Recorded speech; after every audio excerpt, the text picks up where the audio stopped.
जय हिंद दोस्तों। आज हम लोग नेक्स्ट चैप्टर अर्थात चैप्टर नंबर 4 की बात करेंगे। इससे पहले हम लोग 3 चैप्टर देख चुके हैं। अभी तक आपने नहीं देखा है तो उसे प्लेलिस्ट में जाकर देख सकते हैं अच्छे से। अच्छा, इस चैप्टर का प्रारंभ करने से पहले हम आपको कुछ सूचना दे देते हैं कि इस चैप्टर को पढ़ते-पढ़ते बीच में आईपीएससी नामकरण आएगा। जो हाइड्रोकार्बन होंगे उनके आईपीएससी नामकरण होगा। तो आईपीएससी नामकरण थोड़ा समझाने में इसमें वीडियो की लेंथ बहुत बड़ी हो जाती, इसलिए हमने क्या किया, आईपीएससी नामकरण का अलग से वीडियो बना रखा है, 1 घंटे का है लगभग। उसे आप लोग प्लेलिस्ट में जाके देख लीजिएगा, आईपीएससी नामकरण के प्लेलिस्ट से बना होगा वो नया। आपको नहीं समझ में आएगा तो मैं डिस्क्रिप्शन बॉक्स में लिंक दे दूंगा, उसे जाकर आप उसे पढ़ लीजिएगा। आइए इस चैप्टर की शुरुआत करते हैं। अध्याय का नाम है कार्बन एवं उसके यौगिक, कार्बन एंड इट्स कंपाउंड। हम बात करें कार्बन एवं उसके यौगिक की। कार्बन के बारे में तो जानना ही है, और जिनमें ऐसे यौगिक जिनमें कार्बन पाए जाएंगे उन्हें हम लोग कार्बनिक यौगिक कहेंगे। कार्बन के बारे में जानते हैं। कार्बन का जो प्रतीक होता है, सिंबल, वो सी होता है। इसका परमाणु क्रमांक यानी पीरियोडिक टेबल में इसका जो परमाणु क्रमांक है, एटॉमिक नंबर, वो 6 नंबर पे। इसका द्रव्यमान संख्या है, एटॉमिक वेट की बात करें तो 12 है। इसमें कार्बन में इलेक्ट्रॉन, प्रोटॉन और न्यूट्रॉन की अगर हम बात करें तो वो उनकी संख्या 6 क्रमशः है। यानी आप कैसे अनुमान लगा सकते हैं, ये जेड होता है, जितना परमाणु क्रमांक होता है उतना इलेक्ट्रॉन होते हैं, उतना प्रोटॉन होते हैं। इसको हम लोग ए से दर्शाते हैं, द्रव्यमान संख्या को। और ए में से जेड को अगर आप घटा देंगे तो न्यूट्रॉन मिल जाएगा। 12 में से 6 घटाएंगे, कितना बचेगा? 6 न्यूट्रॉन मिल गया। इसके साथ साथ अगर हम कार्बन की उपस्थिति की बात करें, भूप्रॉपर्टी यानी हमारे पृथ्वी के अंदर, पृथ्वी पर खनिज के रूप में 0.02% मात्रा में पाया जाता है। अगर हम बात करें वायुमंडल में, तो वायुमंडल में कार्बन जो है, कार्बन डाइऑक्साइड गैस के रूप में पाई जाती है। और वो कितनी पाई जाती है? 0.03% पाई जाती है। जितने भी सजीव हैं, पौधे हैं, जंतु हैं, उनके शरीर कार्बनिक यौगिक का बना होता है, यानी उसमें कार्बन की मात्रा अवश्य होगी। इसके साथ साथ अगर हम बात करें कार्बन की संयोजकता की, तो कार्बन की संयोजकता 4 होती है। कैसे? इलेक्ट्रॉनिक विन्यास लिखिए, के और यल, यम, एन कक्षा में बढ़ते हैं। के कक्षा में 2 इलेक्ट्रॉन होते हैं, यल कक्षा में 4 इलेक्ट्रॉन होते हैं। क्यों? क्योंकि जो कार्बन होता है उसका परमाणु क्रमांक 6 होता है। 6 इलेक्ट्रॉन भरने हैं तो 2 इलेक्ट्रॉन, 4 इलेक्ट्रॉन, 2 6 इलेक्ट्रॉन, यानी इसमें 4 इलेक्ट्रॉन की कमी है। आखिरी कक्षा में जितने इलेक्ट्रॉन की कमी या जितने इलेक्ट्रॉन की अधिकता होती है, वहीं उस तत्व की संयोजकता कहलाती है। देखिए, 4 इलेक्ट्रॉन या तो किसी से ले सकता है या तो 4 इलेक्ट्रॉन किसी को दे सकता है, तो वहीं 4 इलेक्ट्रॉन इसकी संयोजकता हो गई, वैलेंसी हो गई।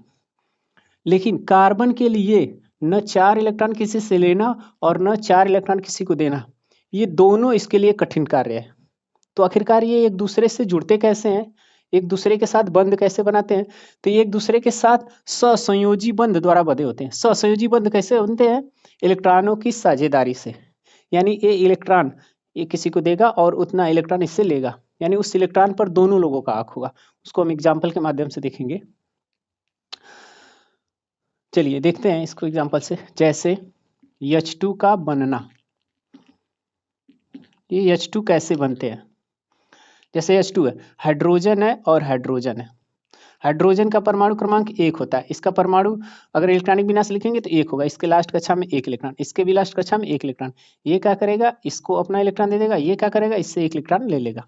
देख लीजिए, अब इस इलेक्ट्रॉन पर इसका भी हक है और इसका भी हक, यानी इस इलेक्ट्रॉन पर भी इसका भी हक है और इसका भी हक।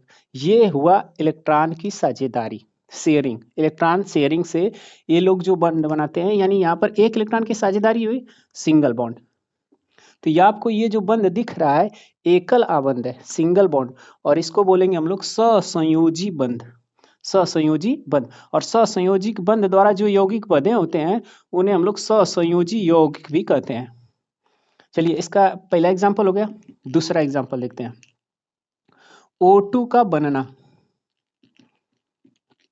O2 का बनना, देखिए, O का परमाणु क्रमांक होता है 8। इसको इलेक्ट्रॉनिक विन्यास लिखेंगे 2 और 6 होगा, यानी 2 इलेक्ट्रॉन की जरूरत है। इसके आखिरी कक्षा में 2 इलेक्ट्रॉन है, 6 इलेक्ट्रॉन है, सॉरी, 1 2 3 4 5 और 6। दूसरा ऑक्सीजन लीजिए, क्योंकि O2 है। 1 2 3 4 5 6। अब इसको 2 की जरूरत है, इससे 2 इलेक्ट्रॉन ले लेगा। इसको भी 2 की जरूरत है, 2 इलेक्ट्रॉन इससे ले लेगा। दो दो इलेक्ट्रॉन की साझेदारी हुई है, इनके बीच डबल बॉन्ड हो जाएगा, यानी ओ ओ के बीच कौन सा बॉन्ड होगा, डबल बॉन्ड। और यहाँ पर इलेक्ट्रॉन की साझेदारी से बंद है तो द्विआबंध है, डबल बॉन्ड, और इसको बोलेंगे हम लोग कौन सा बॉन्ड, सहसंयोजी बंध, कोवैलेंट बॉन्ड। चलिए तीसरा एग्जांपल लेते हैं, N2 का बनना। N2 का बनना देखते हैं। N का परमाणु क्रमांक जो होता है 7 होता है, 2 और 5 होगा इलेक्ट्रॉनिक विन्यास। चलिए N लिखिए और N 5 इलेक्ट्रॉन आखिरी कक्षा में, आखिरी इलेक्ट्रॉन जो आखिरी कक्षा में इलेक्ट्रॉन होते हैं उन्हीं को यहाँ पर हम दिखाते हैं। 1 2 3 4 5, इसके में भी 5 होंगे, 1 2 3 4 5। अभी क्या करेगा, इनसे 3 इलेक्ट्रॉन ले लेगा, ये भी क्या करेगा, इनसे 3 इलेक्ट्रॉन ले लेगा। 3 इलेक्ट्रॉनों की साझेदारी से बंध बन रहा है, यानी यहाँ पर ट्रिपल बॉन्ड होगा, N और N के बीच ट्रिपल बॉन्ड है। अब एक और एग्जांपल ले लेते हैं हम लोग, H2O का बनना। देखिए यहाँ पर H2 और O, जिनकी संख्या ज़्यादा हो उनको किनारों पर रखेंगे, जिनकी संख्या कम हो उनको हम बीच पे रखेंगे। जैसे कोई मीटिंग हो और मीटिंग में आपको क्या करना है, सभी लोगों को कुछ समझाना है किसी के बारे में, तो आप हमेशा बीच में बैठेंगे और सभी लोगों को क्या करेंगे, अपने किनारे पे बैठा देंगे ताकि आपकी बातों को सब लोग सुने। ऐसा तो नहीं ना करते हैं कि सबको बीच में बैठा के आप इधर उधर घूमते रहते हैं, ऐसा नहीं। तो ज़्यादा लोगों को किनारों पर बैठाना है और जो कम लोग हैं उनको बीच में। तो यहाँ पर ऑक्सीजन कम है, हाइड्रोजन ज़्यादा है, तो इनको किनारों पर कर दीजिए। चलिए आप जानते हैं हाइड्रोजन के लास्ट कक्षा में 1 इलेक्ट्रॉन, हाइड्रोजन के लास्ट कक्षा में 1 इलेक्ट्रॉन, ऑक्सीजन के लास्ट कक्षा में कितने इलेक्ट्रॉन होते हैं, 6 इलेक्ट्रॉन, 1 2 3 4 5 6। अभी क्या करेगा, आई हाइड्रोजन इधर से ले लेगा, ये इससे ले लेगा। अब ऑक्सीजन क्या करेगा, इनको भी दिया था इनसे भी ले लेगा, इनको भी दिया था इनसे भी ले लेगा। तो ऑक्सीजन हाइड्रोजन हाइड्रोजन, इनके बीच 1 इलेक्ट्रॉन की साझेदारी है, सिंगल बॉन्ड, इनके बीच 1 इलेक्ट्रॉन की सिंगल बॉन्ड। यानी देख लीजिए जल भी सहसंयोजक आबंध द्वारा बंधे हैं। तो ये जो आपको दिख रहा है ये जल एक यौगिक है और ये किस बंध द्वारा बंधे हुए हैं, सहसंयोजक बंध द्वारा। तो इसको हम लोग बोलेंगे सहसंयोजक यौगिक, सहसंयोजी यौगिक भी बोल सकते हैं।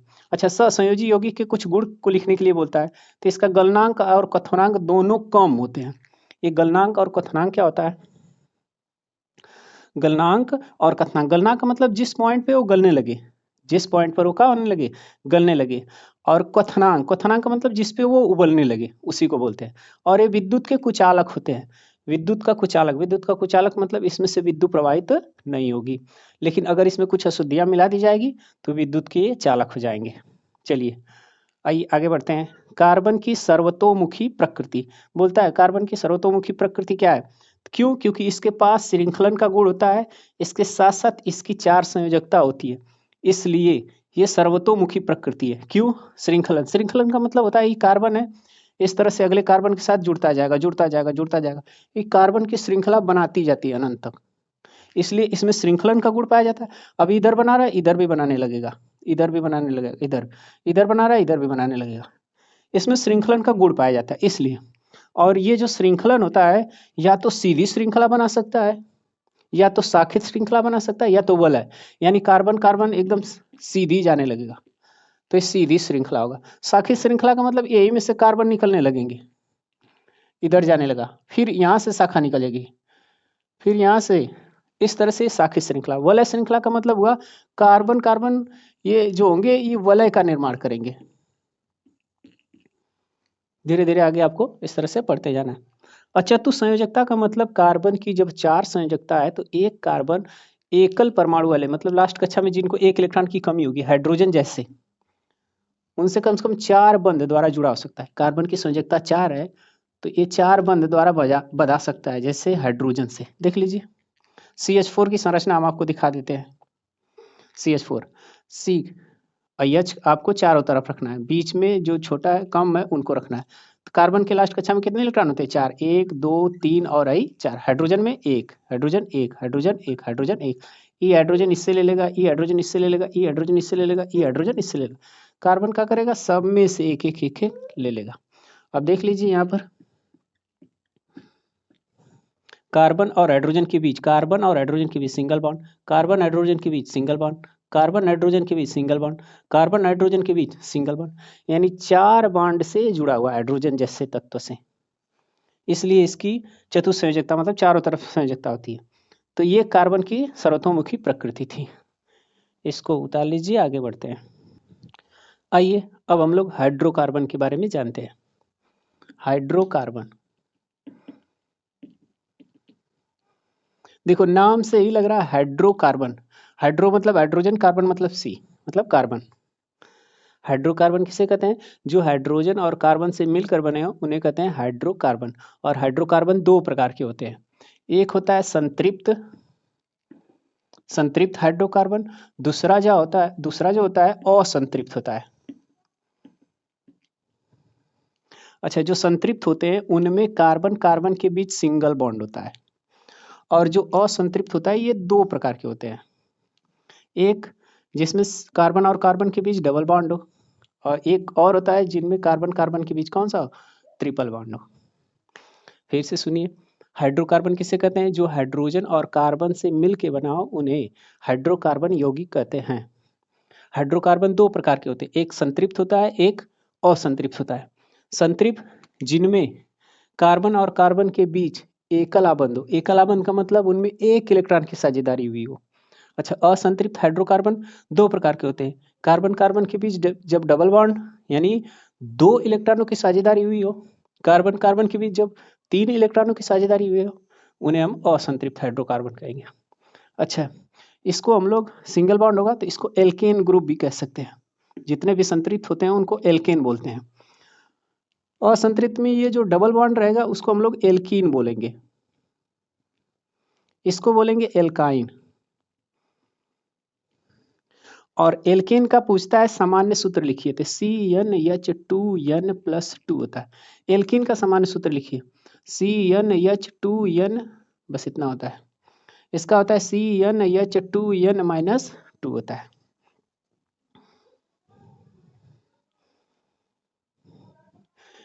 इसको समझना है उससे पहले हम इधर कुछ लिख देते हैं। अगर एक कार्बन रहेंगे उनको बोलेंगे हम लोग मेथ। अगर दो कार्बन रहेंगे उनको बोलेंगे एथ। तीन कार्बन रहेंगे इसको बोलेंगे प्रॉप। चार कार्बन रहेंगे इसको बोलेंगे ब्यूट। पांच कार्बन रहेंगे इनको बोलेंगे पेंट। छह कार्बन रहेंगे उनको बोलेंगे हेक्स। सात कार्बन रहेंगे उनको बोलेंगे हेप्ट। आठ कार्बन रहेंगे उनको बोलेंगे ऑक्ट। 9 कार्बन के लिए नॉन, 10 कार्बन के लिए डेक। इस तरह से हम लोग आगे बढ़ते जाएंगे, लेकिन आपके लिए उपयोगी 6-7 तक कम से कम हो सकता है, इतना याद रखिए। देखिए, जितने भी एल्केन होते हैं उनमें कार्बन और कार्बन के बीच सिंगल बॉन्ड रहेगा। अब एक कार्बन अगर है तो उसके साथ हाइड्रोजन कितने होंगे, इस सूत्र से हम लोग पता लगा लेंगे। और अगर असंतृप्त में डबल बॉन्ड लगा है तो अगर एक कार्बन है तो उसके साथ हाइड्रोजन कितने हैं, तीन कार्बन है तो हाइड्रोजन कितने हैं। यहाँ पर जो n आपको दिख रहा है उनकी संख्या बता रहा है, नंबर है, प्राकृतिक संख्या।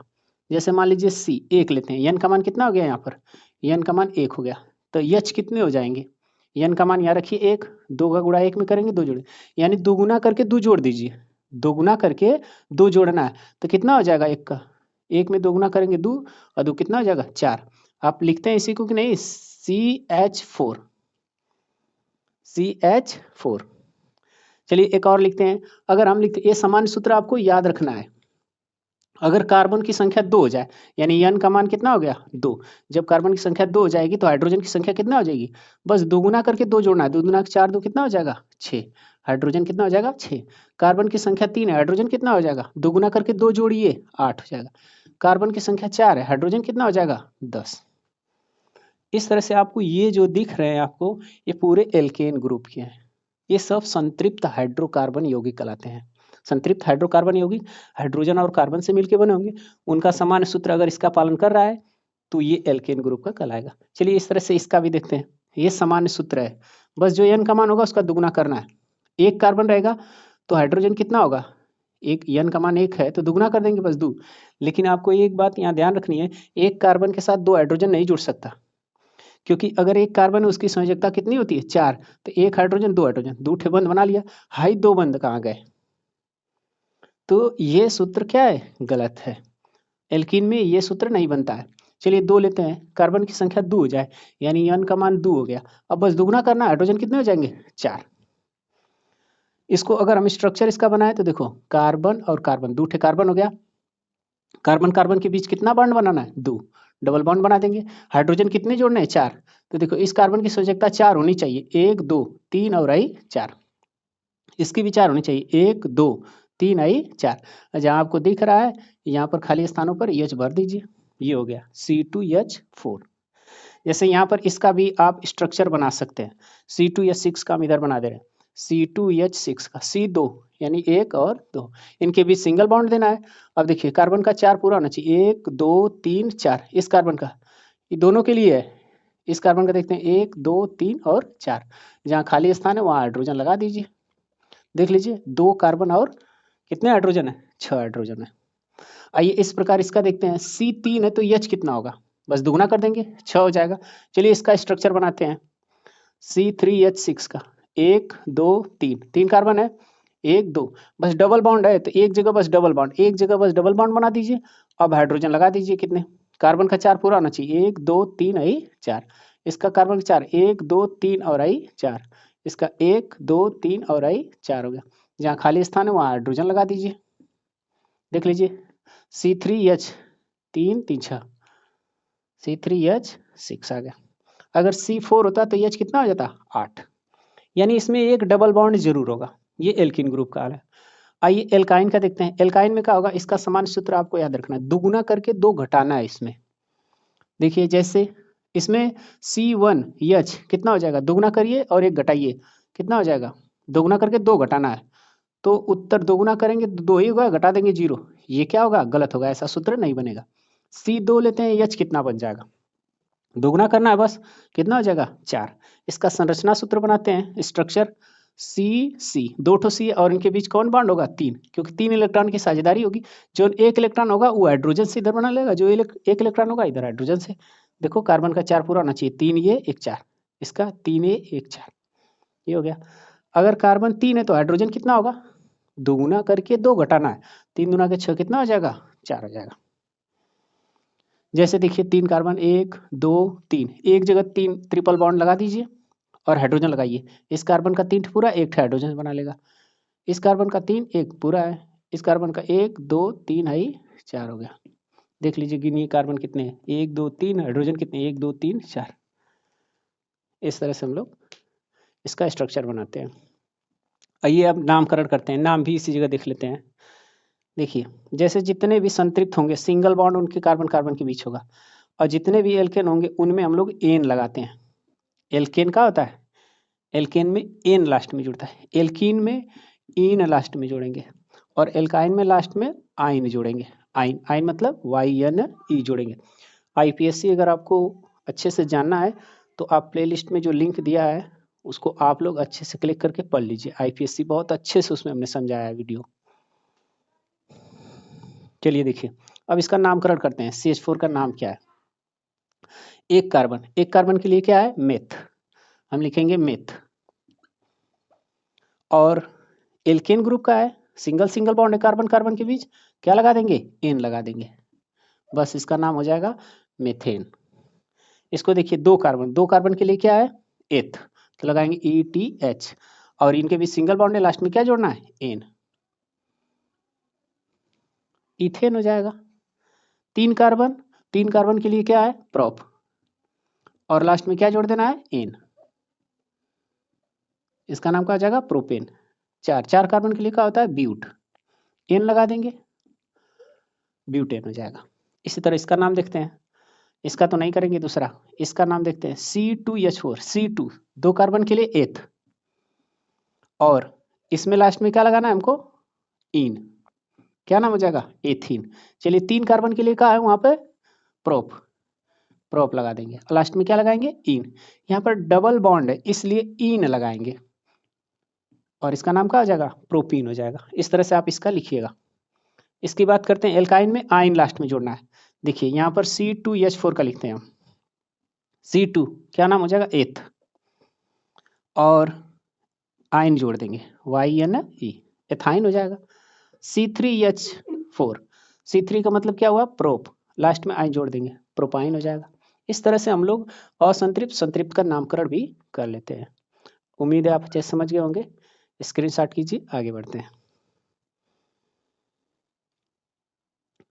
आइए दोस्तों, अब आगे देखते हैं हम लोग प्रकार्यात्मक समूह। प्रकार्यात्मक समूह यानी फंक्शनल ग्रुप, इसको एक और नाम से जानते हैं क्रियात्मक समूह। अच्छा, क्रियात्मक समूह में वैसे 10 से ऊपर ही हैं क्रियात्मक समूह, लेकिन इसमें हमने आपको बोर्ड के हिसाब से देखते हुए लगभग 3 और 4 इंपॉर्टेंट लिखे हैं। हम एक बार और आपको सूचित कर दे रहे हैं कि आप आईपीएससी नामकरण अवश्य जाकर पढ़ लें उसमें, क्योंकि वो अगर नहीं पढ़ेंगे तो ये आपका लेक्चर पूरा इनकम्प्लीट रहेगा। चलिए देखिए उसमें हमने इन सब को पूरे बहुत अच्छे से डिटेल से एक्सप्लेन किया है। देखिए, क्रियात्मक समूह की अगर हम बात करें, और क्रियात्मक समूह का इधर हम लोग सूत्र लिखे हैं। जैसे हैलोजन, जितने हैलोजन, हैलोजन में क्लोरीन आएगा, ब्रोमीन आएगा, और इसके बाद आयोडीन आएगा, फ्लोरीन आएगा। तो single bond chlorine, single bond bromine, single bond iodine, आगे हम समझाएंगे। अगर एल्कोहल होगा तो एल्कोहल मतलब सिंगल बॉन्ड OH होगा। एल्डिहाइड होगा तो single bond C double bond O, single bond H। Carboxylic अम्ल का होगा single bond C double bond O, single bond OH, या इसको C डबल OH दिखेगा। जहां आपको C डबल OH दिख जाए यानी समझ जाइएगा वो कार्बोक्सिलिक अम्ल है। कीटोन, कीटोन का क्या होगा, सिंगल बॉन्ड C होगा। कुछ इस प्रकार भी हो सकता है। अच्छा, जैसे हम इसको समझाते हैं, ये कब कहाँ लगते हैं। जैसे मान लीजिए CH4 है, एथेन, मेथेन का सूत्र है, यानी इसका संरचना सूत्र लिखें तो कुछ इस प्रकार ये बनेंगे, ठीक। और अगर हम एक हाइड्रोजन को हटा दें यहाँ पर, एक हाइड्रोजन को हटा के इनमें से हम इन लोगों को बैठा सकते हैं। यानी कुल कहने का मतलब ये है कि किसी भी हाइड्रोकार्बन यौगिक में एक हाइड्रोजन को प्रतिस्थापित करके उसकी जगह पर इनमें से किसी को बैठा देंगे तो इस हाइड्रोकार्बन की व्यवस्था में कोई परिवर्तन नहीं होगा, जबकि इसकी क्रियाशीलता, अभिक्रियाशीलता बढ़ जाएगी। यानी जहां क्रियात्मक समूह लग जाएंगे, जिस यौगिक में आ जाएंगे, उसकी क्रियाशीलता बढ़ जाती है। यानी एक क्रियाशीलता हाइड्रोजन की जगह लगेंगे, लेकिन उसकी व्यवस्था यानी उनकी संयोजकता जो 4 है उसको बिना डिस्टर्ब की होगी। यानी यहाँ पर OH आकर बैठ सकता है। कोई भी क्रियात्मक समूह यहाँ लिया के बैठा सकते हैं। जैसे यहाँ पर अगर OH को नहीं लिखना चाहते हैं आप, तो कोई और बैठाना चाहते हैं, इसको हम बैठा सकते हैं। देखिए, सिंगल बॉन्ड C हो गया ये वाला, फिर ये C हो गया, देखिए, फिर डबल बॉन्ड ऊपर O है, फिर इधर क्या हो गया, ये H हो गया। देख लीजिए इस कार्बन का 4, 1 2 3 4, इस कार्बन का देखिए 1 2 3 4 बैठ गया। ये आपको जो दिख रहा है ये क्रियात्मक समूह है, ठीक है। इसी प्रकार से इसको और इसको सभी को आप लगा सकते हैं। इसकी जगह आप क्लोरीन को भी बैठा सकते हैं, ब्रोमीन को भी बैठा सकते हैं, आयोडीन को भी बैठा सकते हैं, ठीक ना, ठीक है। इसके साथ साथ अब देखिए समजातीय श्रेणी का होता है। कोई भी हाइड्रोकार्बन है, जैसे CH4 है, CH4 है, और यहाँ पर C2 हो जाएगा, H कितना होगा, दोगुना करके 2 जोड़ना है, कितना हो जाएगा 6। यहाँ पर C3 है, H दोगुना करके 2 जोड़ना है, कितना हो जाएगा 8। जैसे C1 था, दोगुना करके 2 जोड़ना था, CH4 हो गया, C2H6 हो गया, C3H8 हो गया। इसमें से हम क्या करेंगे, यहाँ पर इस हाइड्रोजन, एक हाइड्रोजन की जगह हम OH लगा देते हैं।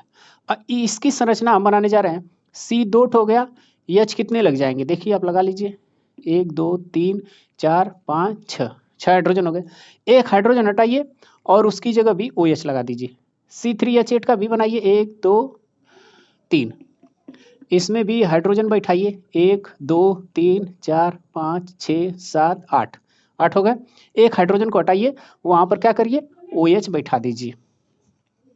अब देखिए ये एल्केन था, ये एल्केन था, ये भी एल्केन है, ये भी एल्केन है। यानी जितने भी एल्केन थे सब में हम लोग क्रियात्मक समूह क्या पा रहे हैं, OH पा रहे हैं। और जब सब में क्रियात्मक समूह OH पा रहे हैं तो ये जो आपको यौगिक समूह दिख रहा है इसी को हम लोग बोलते हैं समजातीय श्रेणी। समजातीय श्रेणी क्या है, यौगिकों का ऐसा समूह जिसमें, यौगिकों का ऐसा समूह जिसमें क्रियात्मक समूह एक हो, यानी सब में समान रूप से क्रियात्मक समूह लगे हो, उन्हें हम कहते हैं समजातीय श्रेणी। समान जाति की श्रेणी। देखिए सब में OH OH है, इसमें आप ब्रोमीन सब में लगा देते हैं तो भी समजातीय श्रेणी होता। तो ये एग्जाम में पूछता है कि समजातीय श्रेणी को उदाहरण सहित लिखिए, तो आप इस प्रकार से इसका उदाहरण दे सकते हैं। अब इसका उदाहरण क्या दे सकते हैं, जैसे इसमें OH लग गया तो इसको हम क्या लिखेंगे, CH3OH हो जाएगा। ये क्या हो जाएगा, C2H5, एक कम हो जाएगा ना, H5OH। इसका क्या हो जाएगा, C3H, H कितना है 7OH। तो आपको ये जो तीनों एग्जाम्पल दिख रहे हैं समजातीय श्रेणी के एग्जाम्पल है, नोट कीजिए। आइए आगे देखते हैं हम लोग। कार्बनिक यौगिक के रासायनिक गुणधर्म पढ़ते हैं। कार्बनिक यौगिकों के रासायनिक गुणधर्म हम लोग केमिकल प्रॉपर्टीज पढ़ेंगे, जितने भी कार्बनिक कंपाउंड है उनको। चलिए सबसे पहले रासायनिक गुणधर्म में हम लोग क्या करेंगे कि जब इनकी अभिक्रिया, जितने भी कार्बनिक यौगिक है, जो कार्बन ऐसा यौगिक जिसमें कार्बन पाया जाता हो, अच्छा, अगर उनकी अभिक्रिया हम लोग किसी पदार्थ से कराएंगे तो उनका उत्पाद कैसा होगा, वही रासायनिक अभिक्रिया में हम लोग देखने को समझते हैं। आइए सबसे पहले हम लोग दहन पढ़ेंगे, फिर उसके बाद ऑक्सीकरण पढ़ेंगे, तीसरा देख लेंगे संकलन अभिक्रिया। चलिए सबसे पहले दहन की बात करते हैं। यानी जितने भी कार्बनिक यौगिक है, यहाँ पर आपको जो CH4 दिख रहा है उसका नाम मेथेन है। इसको मार्स गैस, ये दलदली स्थानों पर पाया जाता है, इसलिए इसको मार्स गैस भी कहते हैं हम लोग। अच्छा, इसका जब हम लोग वायु की उपस्थिति में यानी ऑक्सीजन से अभिक्रिया कराते हैं तो ये कार्बन डाइऑक्साइड मुक्त करता है, साथ में जल बनाता है, इसके साथ साथ ऊष्मा या प्रकाश देता है। यानी कि जितने हाइड्रोकार्बन है या कार्बनिक यौगिक है उनको जलाएंगे तो उसमें से प्रकाश या ऊर्जा निकलती है। जैसे कोयला को जलाने से प्रकाश या ऊष्मा निकलती है, वही हो गया। अच्छा, इसका हम लोग क्या करते हैं, ईंधन के रूप में यूज करते हैं। जितने भी कार्बनिक यौगिक होते हैं उनका हम लोग क्या करते हैं, ईंधन के रूप में इसका हम लोग इस्तेमाल करते हैं। चलिए संतृप्त और असंतृप्त, आपने कार्बनिक यौगिक देखा, दो प्रकार के हाइड्रोकार्बन थे, एक संतृप्त था, एक ठो असंतृप्त। अगर संतृप्त वाले रहेंगे जितने, उनको जलाएंगे तो क्या होगा, असंतृप्त वाले उनको जलाएंगे तो क्या होगा, जितने संतृप्त हाइड्रोकार्बन अगर उनको जलाएंगे आप तो नीली स्वच्छ ज्वाला उत्पन्न होगी, और जितने असंतृप्त हाइड्रोकार्बन अगर उनको आप जलाते हैं तो यहाँ पर धुएं के साथ पीली ज्वाला उत्पन्न होगी उसमें। आखिरकार ऐसा क्यों होता है, धुआं क्यों निकल रहा है, क्योंकि उसमें कार्बन की संख्या देखिए, यहाँ पर अगर हम संतृप्त की बात करें और असंतृप्त की बात करें, संतृप्त में अगर हम लेते हैं C2 तो H कितना हो जाएगा, दुगुना होकर दो ज्यादा कितना हो जाएगा 6। अगर हम C2 लें तो दोगुना होकर दो कम हो जाएगा, कितना हो जाएगा H4 हो जाएगा, सॉरी C2H2 हो जाएगा। या फिर ऐसा भी हो सकता है C2 दोगुना होके बस दोगुना हो जाएगा 4। देख रहे हैं यहाँ पर हाइड्रोजन की संख्या 2 कार्बन के साथ 6 हाइड्रोजन है, यहाँ 2 कार्बन के साथ कितने हैं, दो हाइड्रोजन, यहाँ पर 2 कार्बन के साथ 4 हाइड्रोजन। यानी कि कुल मिला के हाइड्रोजन की संख्या बढ़ रही है। जैसे ही संतृप्त है तो ठीक है, असंतृप्त हो रही है तो उनमें कार्बन की संख्या बढ़ रही है, हाइड्रोजन की संख्या क्या होती जा रही है, कम होती जा रही है। इसलिए ऐसा होता है, उसमें धुआं की मात्रा निकलती है। हमने यहाँ पे लिखा है जितने भी संतृप्त है वो नीली स्वच्छ ज्वाला, असंतृप्त है पीली धुएं वाली ज्वाला। क्यों करते हैं, क्योंकि कार्बन की संख्या इसमें क्या होती है, बढ़ती जाती है। चलिए एक तो आप देख लिए, इनका दहन करेंगे तो क्या होगा, ऑक्सीकरण। ऑक्सीकरण का मतलब होता है ऑक्सीडेशन, ऑक्सीजन का जुड़ना। जितने भी कार्बनिक यौगिक होते हैं उसमें एक ठो हाइड्रोकार्बन हम लेते हैं कार्बनिक यौगिक का उदाहरण, वो कैसे बदल जाता है ऑक्सीजन के साथ जुड़ के। देखिए जैसे हमने यहाँ पर एथेनॉल ले लिया, ये एल्कोहल का सूत्र है, इसको आगे पढ़ेंगे हम लोग। C2H5OH भी इसको लिख सकते हैं, C2H5OH। आप इसी को हमने यहाँ पर तोड़ के लिख दिया है, CH3CH2OH, ये एल्कोहल का सूत्र है। एल्कोहल को एथेनॉल बोलते हैं।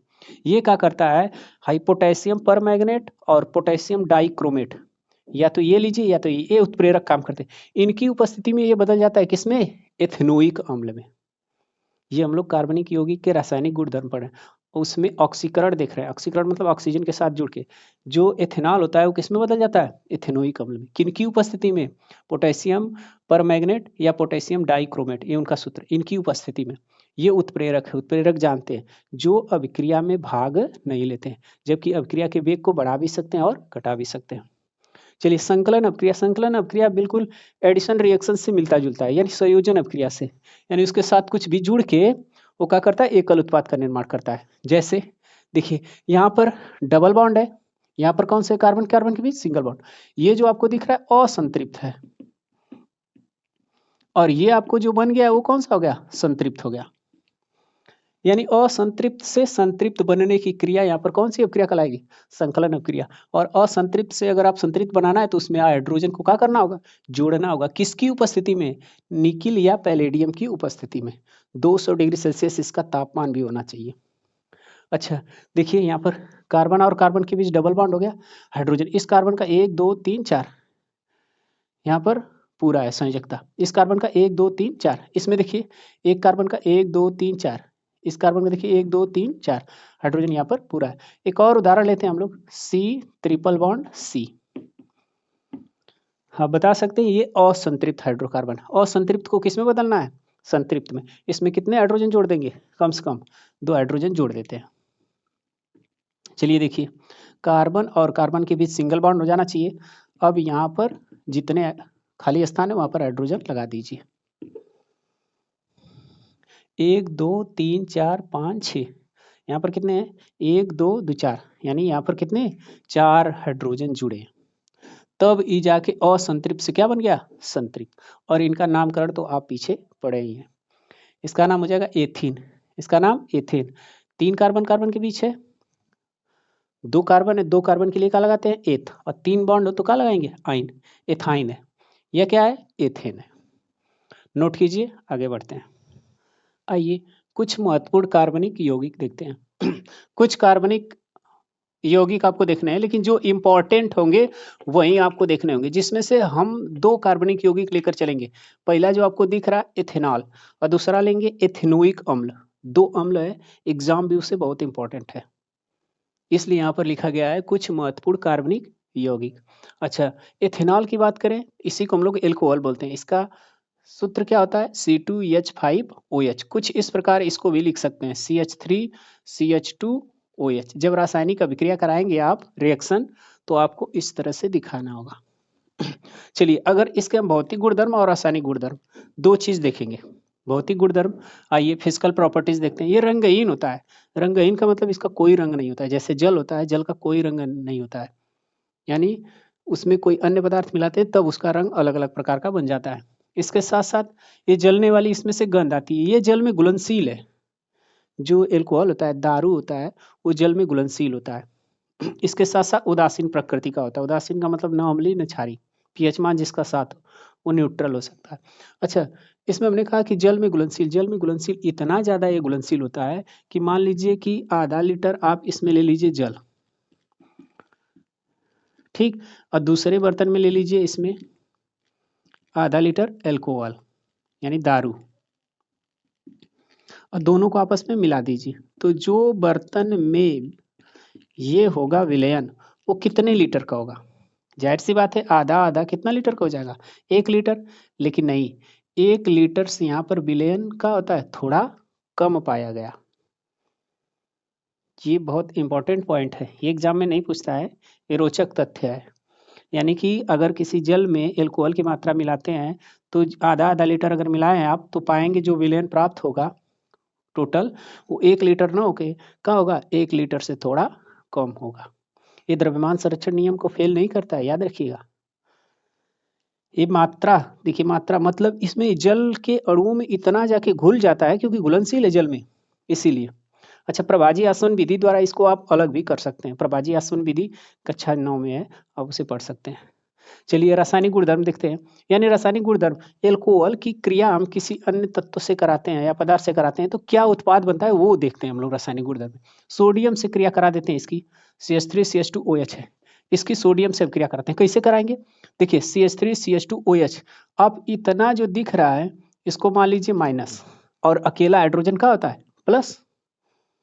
ये नहीं होता है H+ होगा, ये पूरा का हो जाएगा माइनस। और सोडियम आप जानते हैं प्लस होता है, क्यों? क्योंकि इलेक्ट्रॉन त्यागता है 1 इलेक्ट्रॉन और धनायनिक होगा। तो ये जो धन है वो किसके साथ जाएगा? ऋण के साथ। तो क्या बन जाएगा? CH3CH2O, इसके साथ क्या हो जाएगा? Na। CH3CH2O Na हो जाएगा। इसके साथ साथ यहाँ पर H जो है वो कहाँ चला जाएगा? बाहर चलाएगा। समीकरण संतुलित हम कर सकते हैं यहाँ पर 2 से गुणा करके। चलिए आगे, निर्जलीकरण देखिए। निर्जलीकरण का मतलब किसी भी पदार्थ से जल को निकालने की प्रक्रिया निर्जलीकरण कहलाती है। निर्जलीकरण देखिए, मान लीजिए कि CH3CH2OH है, इसमें से जल को निकालना है। सल्फ्यूरिक अम्ल की उपस्थिति में आप इसे हीट कर दीजिए, आपका ये क्या है? एथीन है, एथीन, और यहाँ से जल निष्कासित हो गया। देख लीजिए, यही निर्जलीकरण है। नोट कीजिए, क्या देखते हैं? एथेनोइक अम्ल। इससे पहले हम लोग एथेनॉल पढ़ चुके हैं। एल्कोहल के बारे में हम लोगों ने देख लिया, उसका भौतिक और रासायनिक गुणधर्म। अब हम दूसरे महत्वपूर्ण कार्बनिक यौगिक की बात करें तो एथेनोइक अम्ल है। इसको एक और नाम से जानते हैं एसिटिक अम्ल। इसका जो फार्मूला होता है ये होता है CH3COOH, ये होता है। चलिए इसके भौतिक गुणधर्म की बात करें तो ये रंगहीन होता है और ये स्वाद में खट्टा होता है, सिरके जैसी इसमें गंध होती है। इसके साथ साथ इसका क्वथनांक 391 होता है। इससे पहले हम लोग एल्कोहल का पढ़े थे, उसका जो क्वथनांक होता है वो होता है 351 केल्विन होता है। इसका 391 केल्विन। क्वथनांक का मतलब जिस तापमान पर वो वाष्प बन के उड़ने लगे। चलिए ये था भौतिक गुणधर्म। रासायनिक गुणधर्म में देखते हैं। चलिए इसका एस्टीकरण होता है तो क्या होता है, सबसे पहले ये भी पूछता है कि साबुनीकरण किसे कहते हैं, एस्टरीकरण किसे कहते हैं। तो आप जानते हैं अम्ल और क्षार जब अपक्रिया करते हैं तो लवण एवं जल बनाते हैं, उसको हम लोग क्या कहते हैं, उदासीनीकरण। ठीक उसी प्रकार देखिए यहाँ पर जब एथेनोइक अम्ल में एल्कोहल, एथेनोइक, यहाँ पर एथेनोइक है, यहाँ पर एथेनॉल है, दोनों जब अपक्रिया करते हैं तो एस्टर के साथ साथ किसका निर्माण करते हैं, जल का निर्माण करते हैं। ऐसी क्रिया को एस्टरीकरण करते हैं। यानी ऐसी अपक्रिया जिसमें उत्पाद के साथ एस्टर का निर्माण हो उसे हम लोग कहते हैं एस्टरीकरण। एस्टर क्या होता है, जितने भी सौंदर्य प्रसाधन होते हैं, क्रीम वगैरह, उनमें एस्टर का ही यूज किया जाता है। इत्र में, परफ्यूम, इनमें भी एस्टर का ही यूज होता है। आइए देखते हैं इसकी अपक्रिया कैसे हुई, उसको कराते हैं। CH3 जहाँ COO दिख जाए वो पूरा माइनस होता है। कौन सा आयन होता है, माइनस। इसके साथ आप H को जानते हो क्या होता है, प्लस। पहले आयनों में तोड़ दीजिए तब अपक्रिया कराने में आपको अच्छा रहेगा। CH3OH, आप जानते हैं CH3CH2, और इसको ये जो बच गया वो माइनस होता है तो पूरा क्या हो जाएगा, प्लस। तो ये पूरा माइनस किसके साथ जाएगा, प्लस के साथ।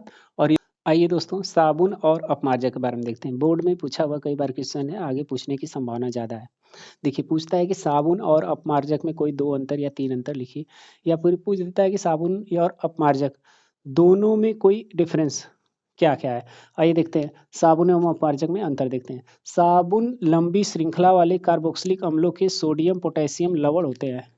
यानी जितने कार्बोक्सिलिक अम्ल होते हैं, यानी कि इसमें जो होगा COO, कार्बोक्सिलिक अम्ल में आपको COO लगा रहेगा। इसके साथ साथ इसमें होगा क्या कि सोडियम या पोटेशियम लवण होंगे। जितनी कार्बोक्सिलिक लंबी श्रृंखला होगी उसमें या तो यहाँ पर सोडियम होगा या तो इसकी जगह क्या हो सकता है, पोटेशियम।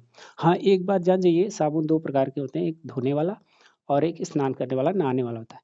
तो अगर ये धोने वाला रहेगा तो Na होगा, अगर ये नहाने वाला रहेगा तो वहाँ पर क्या होगा, पोटेशियम होगा। तो ये लगे होते हैं, ये साबुन का ही सूत्र है। ये लगा देंगे तो धोने वाला, ये लगा देंगे तो नहाने वाला, बस ये साबुन का ही सूत्र है। ये केवल मृदु जल में सफाई करते हैं। देखो जल 2 प्रकार, एक कठोर जल होता है, एक मृदु जल होता है। जो मतलब झाग दे साबुन के साथ उसे हम लोग क्या कहते हैं, मृदु जल। जो झाग न दे उसे हम क्या कहते हैं, कठोर जल कहते हैं। और अपमार्जक डिटर्जेंट, जो आप लोग घर पे डिटर्जेंट पाउडर यूज करते हैं कपड़ा धोने के लिए, और ये साबुन होता है जिससे नहाते हैं। अच्छा, ये लंबी श्रृंखला वाले कार्बोक्सिलिक अम्लों में अमोनियम या सल्फोनेट लवण होता है। जैसे यहाँ पर कौन सा, सोडियम और पोटेशियम का लवण था, उसी प्रकार अगर वो डिटर्जेंट होगा वहाँ पर या तो अमोनियम का होगा या तो सल्फोनेट का लवण होगा। इसके साथ साथ ये केवल क्या करता है, मृदु जल में सफाई करता है, लेकिन ये दोनों में करता है, कठोर और मृदु जल दोनों में सफाई करता है। चलिए नोट कीजिए। अच्छा एक चीज और बता दें, ये जो होता है जल प्रदूषण नहीं करता है, कम करता है।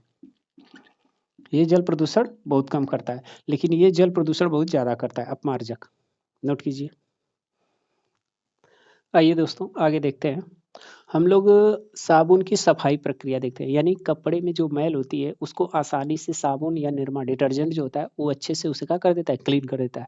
आखिरकार वो कैसे होता है, सबसे पहले इसको जानने से पहले आपको जानना होगा साबुन में अणु। जो साबुन होते हैं उसमें अणु किस प्रकार होते हैं। तो इसमें 2 भाग होते हैं, साबुन के अणु में 2 भाग होते हैं। एक होता है जल रागी और दूसरा होता है जल विरागी। जल रागी मतलब जो सिरा जल में डूबा रहता है, शीर्ष, उसका जो शीर्ष होता है वो जल रागी होता है, वो आयनिक होता है, आयनों के रूप में जो रहता है। जल विरागी जो तेल, मतलब ये पूंछ जो होता है वो जल विरागी सिरा होता है, ये तेल में डूबा होता है।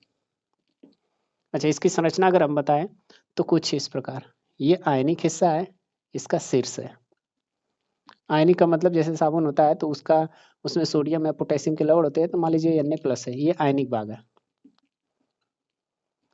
अच्छा, इसके साथ साथ इसकी संरचना कुछ इस प्रकार होती है, हाइड्रोकार्बन से बने होते हैं, तो ये पूंछ हो गया। और ये जो होता है, ये इसको हम लोग बोलते हैं जल विरागी, जो जल में घुला होता है। जल में जो घुला होता है, यहाँ पर शीर्ष होता है, ठीक। तो ये साबुन के अणु आपको दिखाने के लिए बोलता है। तो इसमें दो भाग होते हैं, एक शीर्ष होता है, एक जो होता है पूंछ होता है। शीर्ष ये आयनिक सिरा होता है, और जो पूंछ होता है ये क्या होता है कि जितने भी जैसे तेल, ऑयल, ये सब हैं तैलीय पदार्थ, उनमें जाके ये क्या करता है, उसका पूंछ लग जाता है। और हाइजोन आयनिक सिरा है, ये जो होता है जल में घुलनशील होता है, जल में जाके घुल जाता है। इसको हम लोग इसके माध्यम से समझ सकते हैं साबुन की सफाई प्रक्रिया में। जैसे मान लीजिए यहाँ पर तेल की कोई बूंद है, यहाँ बीच में हम ले लेते हैं तेल की बूंद। अच्छा, तेल की बूंद है, अब उस पे हम क्या करते हैं, निरमा डाल देते हैं। जल होता है, जल में अपना कपड़ा डालते हैं, इसके साथ साथ निरमा भी डालते हैं, ठीक। और जैसे ही डालते हैं उसके बाद होगा क्या, जो तेल की बूंद है उसे छुड़ाना है, तो ये जो साबुन के अणु है, ये जो शीर्ष वाला भाग है, वो क्या करेगा, इधर आसपास जितने अणु है, जल के अणु, जो इसमें घुलनशील जल है, जल में जाके चारों तरफ, ये देखो जल की तरफ सिरा Na+, Na+, आयनिक सिरा जो है वो जल में घुल जाएगा, जाके जल के साथ मिलेगा। और जो उसकी पूंछ है, पूंछ वो क्या करेगा, यहाँ पर तेल के साथ, देखा हमने कहा ना जल विरागी मतलब जो पूंछ होती है वो क्या करती है, तेल में जाके उड़ जाती है। और जैसे ही तेल के साथ इसकी पूंछ मिलती है, ये मिसेली संरचना बना लेती है, मिसेली संरचना। और फिर उसे हम लोग जैसे ही उसमें से निकालते हैं, ये क्या करता है, उसके साथ तेल को लेकर नीचे बैठ जाता है, और हम लोग स्वच्छ कपड़े प्राप्त कर लेते हैं। इसी को हमने यहाँ पर लिख दिया है, मैल तैली होती है, जो मैल होती है वो तैली होती है। मान लीजिए तेल उस पर लगा है। जल विरागी सिरा, जल विरागी, जल विरागी का मतलब जो जल में घुल जाए, सिरा तेल, तेल में घुल जाता है। जल विरागी, जल विरागी यहाँ पर ये नहीं है, ये पूंछ वाला हिस्सा है, तेल में घुल जाता है। और जल रागी मतलब, जल रागी का मतलब जो जल में घुले, सिरों के चारों तरफ पानी से गिर जाता है, जो हमने उसमें समझाया। इससे मिसेल संरचना बन जाती है। साबुन का मिसेल मैल को पानी में घुलाने में मदद करता है, और कपड़े साफ हो जाते हैं। तो ये साबुन की सफाई प्रक्रिया थी। इसके साथ साथ ये पाठ की समाप्ति होती है। अपना ख्याल रखिएगा, और इसको आप दोहराते रहिए। पीछे का जो वीडियो आप नहीं देखे उसे जाके देख लीजिएगा। और हाँ, ये अभी कंप्लीट वीडियो नहीं हुआ है आपका, जब तक आप आईपीएससी जाकर उसे अच्छे से नहीं देखते हैं। तो आप जरूर अवश्य आईपीएससी नाम पढ़िए जाकर, तब जाके ये आपका चैप्टर कंप्लीट होगा। मिलते हैं अगले वीडियो के साथ, तब तक के लिए धन्यवाद।